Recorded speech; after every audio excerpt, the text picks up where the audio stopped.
And we find ourselves in the last three. It's E6, it's Aftermath, it's 07, and it's always difficult in this situation. Who do you push? Are you going to be more aggressive? Do you try and wait? Do you try and stall things out? You've got 30 seconds before the ring starts to really get aggressive, but that damage is just going to now encourage the fight to happen everywhere. I think I saw Swinny tweet something like Havoc balanced as he beamed someone off of a roof the other day, and here's the example.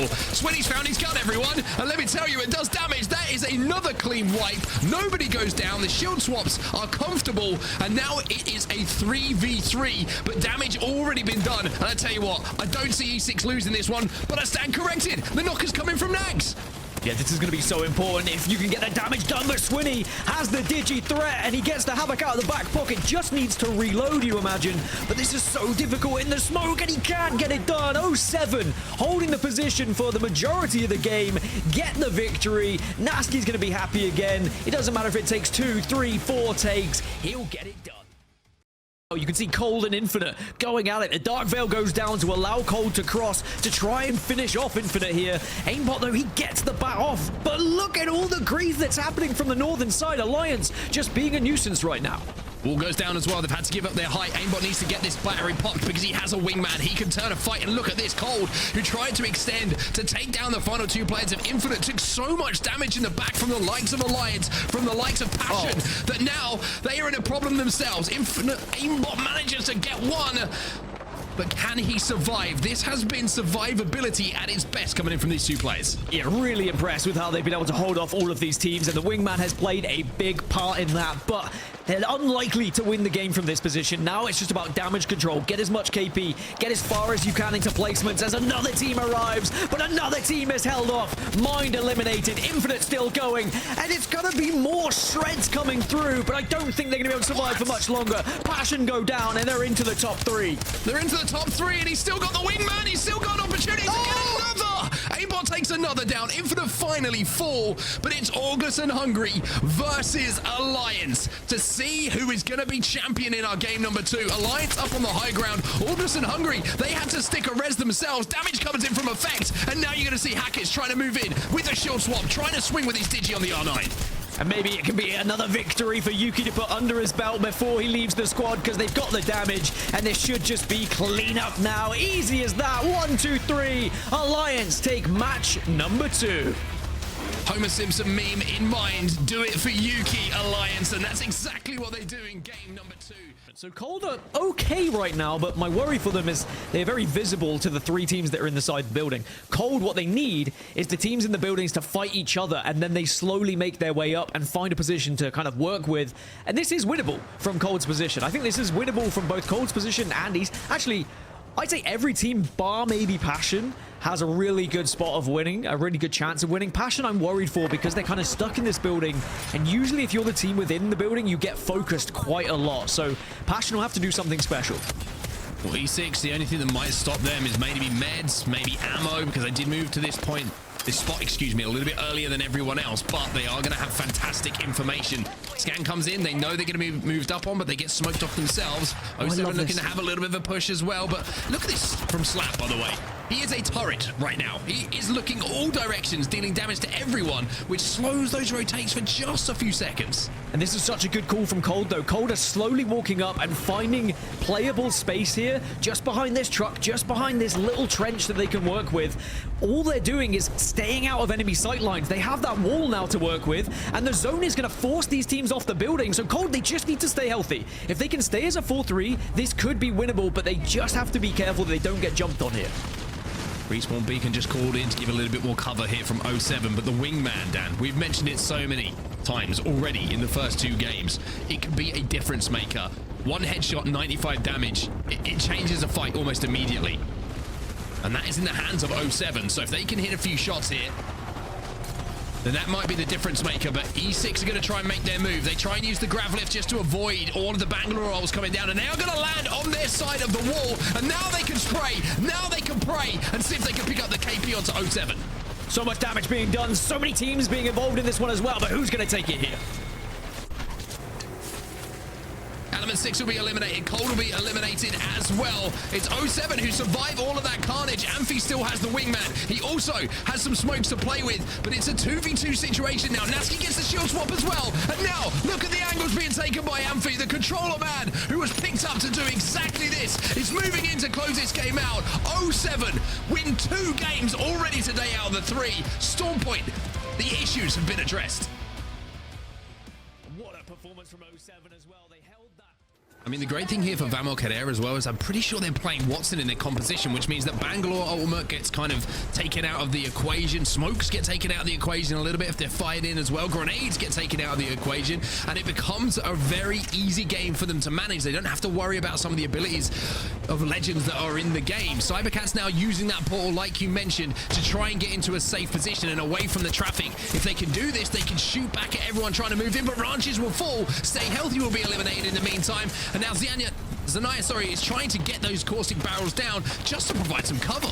Yeah, the gas was sent out as well just to try and grief those teams who were arriving, but Cybercats are being shot at from Vamo Querer, who are holding main position. As you said, they hold a prime spot, but there's still KP being picked up. 3 squads now remain. Cybercats will fall, and it is suddenly Aftermath versus VQ, and VQ have held this position for so long, and they are surrounding Aftermath.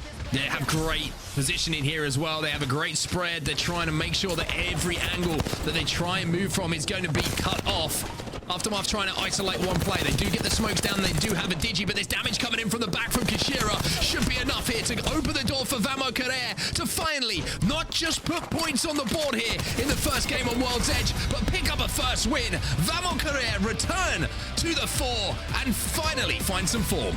Welcome back. Post-kill. They finally were able to play some Apex Legends. They weren't being contested. They were able to get into a position. 2 shots with the Kraber. Also something that they've got to work with. 1 bullet from that can really do damage to create an opening for you. Also, they're going to be safe for quite some time here. What about holding their back for now? ANC outplayed. They're just playing on the outside of the wall, and this might actually be a game-winning position now that they've managed to take care of this solo, because everyone else is going to have to fight, and it might be an opportunity for them to just rain down shots from distance, pick up KP, and then wait for the circle to do the work for them. August and Hungry having to retreat. Kind of should be taken down, and Unlucky now left on his own. Left on his own, but still can play a part in this final circle, especially as a Horizon. Cybercats now will make their way outside, and again, this course, it could be everything. If they still have the ultimate available, if the Nox grenade and the Nox gas can be used for them, could really change how this final circle goes. Now, outplayed, they're going to be holding everyone outside, and again, outplayed probably the most likely to win this as Red Dragon get eliminated. Yeah, Nox gas is great. Watson Gen completely nullifies it, though. It will be eaten up like a very beautifully presented dessert at the end of a meal for them. ANC outplayed in a great position here with head glitches to play with as well. They've only got the solo of August and Hungry to worry about as well. So August and Hungry, they can kind of grief Cybercats here. Any damage that is done could create the opening, and there is a potential grief coming in. That's going to slow things down, but they do have the Kraber. 1 bullet. I always mention how it can change fights. If it, as long as here can hit 1 bullet with this Kraber, it could change this fight. Oh, they're taking a little bit of a chunk here. Looks up to the skies, but there's been enough damage here now. This is just going to be simple as for outplayed as they start to finish up the pieces. Cybercats fall, and it's going to be a top 2 for August and Hungry, but it is going to be outplayed who clean it up and get the victory here in match number 5, as they should, with the position that they had found themselves in. Yeah, really, really good job there from outplayed in those final, I would say, 2 zones. They managed to hold off and be aware that there might be a late rotate behind them coming in from 2R1. 4 squads remain. Full English is one of them. They also are looking to try and send their way up the leaderboard. They're at 12th at the moment. And again, they can find themselves in the top, 7 with a good victory here. So there's plenty of points to play with. But the one team that could ruin everything, it's E6. They are first. They will be winning match here of A and B because they are so far ahead of everyone else. But they would love to put even more points on the board. You see they have to escape. They're hoping maybe someone does a little bit of damage, but it's actually going to be Case Winnie as a solo. And he'll be fine with that after all the performance they've put in so far. But I think the bigger picture here is Vamo Querer, having picked up 0 points, 0, barely being alive as we would see E6 go down, have a chance to turn their fortunes around completely and maybe finish inside of the top 5 here. Full English as well. Such an important game for them, but Cybercats have a wingman. And Alonzi, if he can hit a few headshots here, he could change and dictate how this game goes. Cybercats just went from 9th to 5th with those kills, by the way. That's how close it is in the top 10 at the moment, and these points differences could be everything with your chances of getting to playoffs. Cybercats in 5th right now, Vamo Querer in 8th, and who's the other team? And Full English are in 11th. So these are all teams who really need these points. And look at the amount of Watsons. Look at the amount of fences that are down. I mean, Vamo Querer have zone, and I think the Full English want to try and take it off them. They get damage in. Serdell flies in with the Volt. Another 100 spray, but it's a 2v2, and surely this just means Cybercats can move in and finish off this damage. It's a little bit messy in the endgame here. Cybercats do move in. 2 squads still remain, but it looks like this will be Cybercats, who after the last game put themselves in a position to win. This time they do win. They call themselves champions, and at the end of the day, we have yet another winner here in EMEA. And Cybercats send themselves into joint 2nd place from 9th place in just a matter of 3 fights. Incredible points total that they just gained, and doing it as well with Caustic and Wraith.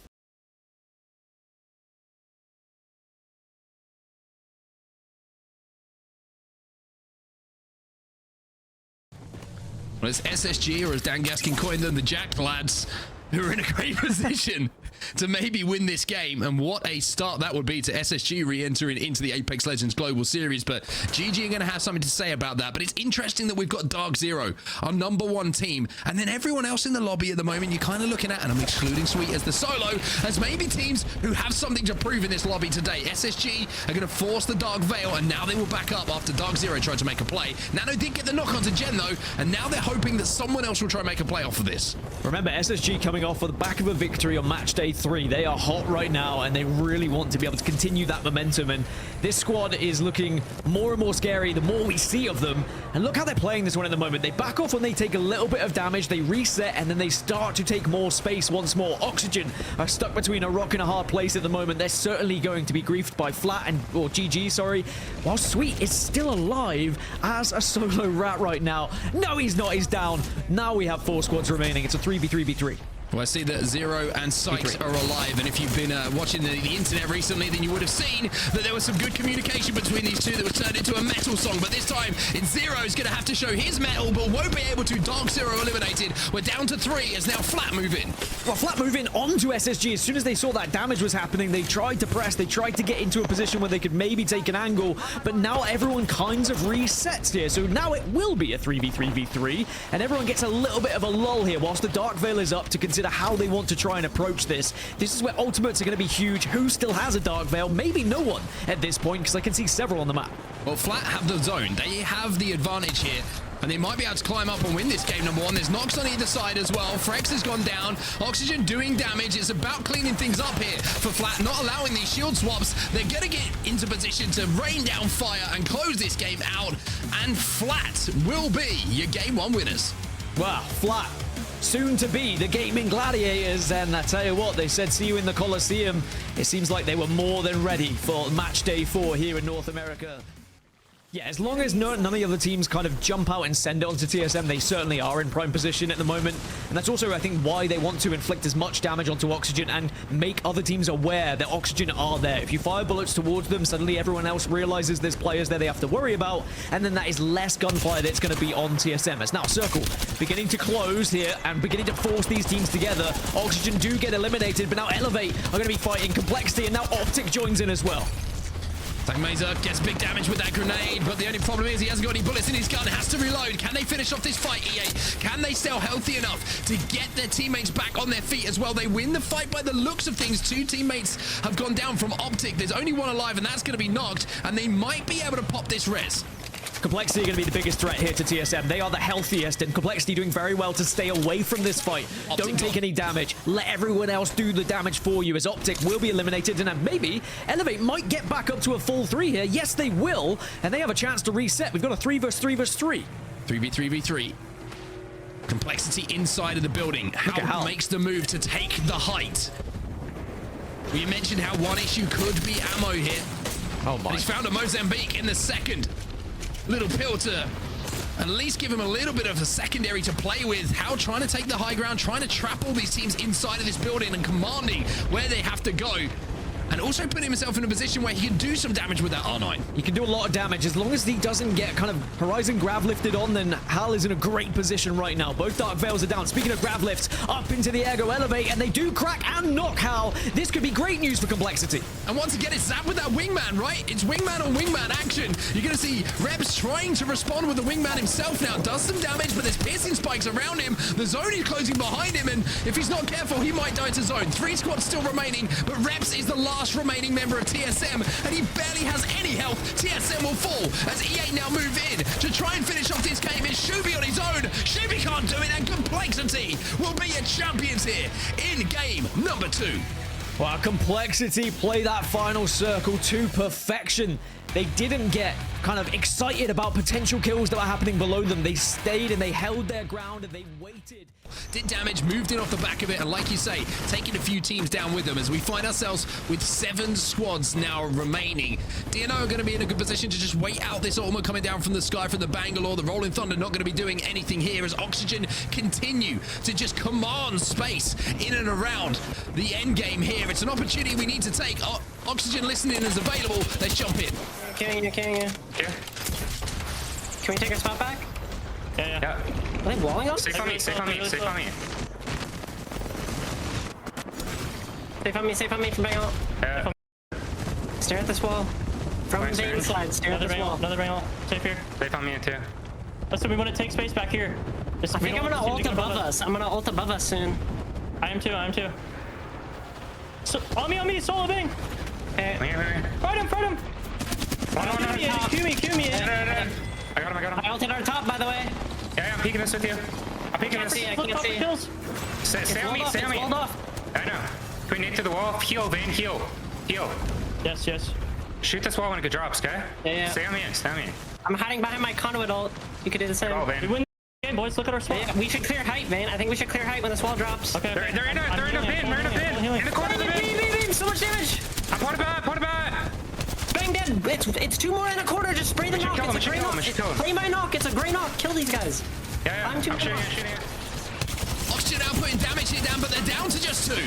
Down to just 2, but still fighting tooth and nail and make it into the top 3 and potentially can still influence this final circle in a big way. SSG also still alive. 8 gang, I believe, are just a solo. So it's a 2v2 here now. SSG versus Oxygen. It's SSG versus Oxygen, but SSG are going to die to zone. It's as simple as that. They don't have a Horizon to get back up, and the duo stand tallest. Oxygen, the change to barometer has worked, and they will win your final game here on Storm Point.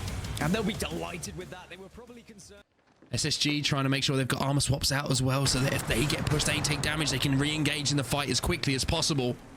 But the fact that there's cover for 2 of these teams kind of takes Bangalore out of things for just a little bit more than you expect on a map like Storm Point, for example, where that Rolling Thunder can really cause damage. I think DarkZero have to move first here as well. So this is dangerous for DarkZero, but could be dangerous for SSG, because the only way DarkZero can go is towards SSG, and they send it. This is great news for Oxygen. Oxygen, good news, but also good news for SSG, because Oxygen are doing damage to DarkZero as they cross. So SSG are going to have a much easier fight than it might have been previously. And Jim Byrne gets 1 knock himself. Reed sets down the wall, and now surely this is about cleaning up the remaining parts of SSG. But remember, they did have some shield swaps, but Reeds has got that wingman. It's a 3 versus 2. Vane's taking a lot of damage, but they should still be able to get things done, you'd imagine, especially with Conduit helping out as Oxygen continue to dominate the lobby. From south to north, they find their way into the final circle, and they just had to wait for DarkZero to cross, add that damage, and they get the victory. GKS also have some to work with too.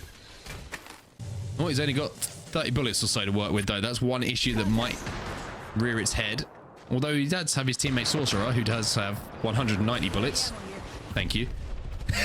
Just to make that a little bit less awkward than it needed to be. But one thing that's interesting is DNA do have a Valkyrie by the looks of things. DNA going this way. Coming in. So they look like they want to take the fight against E8, and they get the better of them as well. This should just open the door, surely, for GKS. Yeah, they should be able to clean things up if the damage is done in the right way and they time it correctly. And what a nade that is. The Arcstar does the damage. DNO go out. And now it's just about mopping up the pieces here.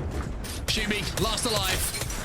You're a good player, Shubi, but 3v1 is odds that even you can't overcome. It will be GKS who win the 5th game of the day.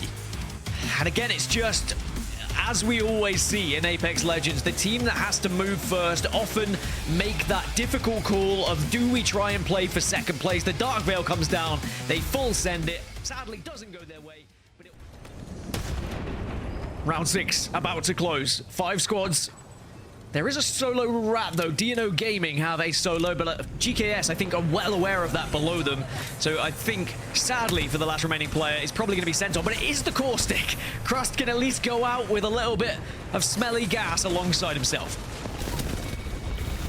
Drop now comes in. GKS looking to go back to back here. DNO will be eliminated. Elsewhere in the lobby, Optic still here. Oxygen still here as well. And 8 Gang who are up on that height make up the full complement of teams that we have alive. Optic make their move onto GKS now. They're going to jump on them. They're going to ape them. And 8th they shall as Optic get the damage, but 3 squads remain. Optic lose 1. And who does this open things up for? Oxygen Esports, as they are definitely waiting to pounce here. GKS eliminated, and now Oxygen could dive on in because 8 Gang are trying to finish off the remaining of Optic Gaming. Fight still going down there as the 3v3v3. Optics still alive as a 3. 8 Gang still alive as a 3. The difference, I think, here, the difficulty here for Oxygen is they're very wary that they don't have the best armors in the world. So if they're going to commit, they have to commit strong, and they don't really see that window. Optic Gaming will be eliminated. 8 Gang trying to hold them off. Oxygen know they have to make their play right now. Big play for Oxygen. They've got the conduit as well. They have the ability to win this fight. Yes, they've got the DarkZero down, so they don't have to force it straight away. They need to start thinking about positioning here. Try and take an angle. See if you can surprise this team. Reeds has the chance to poke and get information as well. Trying to use that conduit ult themselves, and they actually take the position underneath right now, which is brilliant. It's genius because now 8 Gang are up on height and going to have to drop potentially into the crosshairs of Oxygen, and that's exactly what they're going to do. The difference, though, might be a digi difference. You can see the smokes go down, and now Oxygen, they start to fall themselves. Vane is last alive. Can he do it for the squad to cap off an amazing day? The answer is no, and 8 Gang will close out the day with the final win here on World's Edge. And that sends 8 Gang up into the top 7. So we knew some of these mid-table teams would have a chance to push themselves even further, and 8 Gang do just that.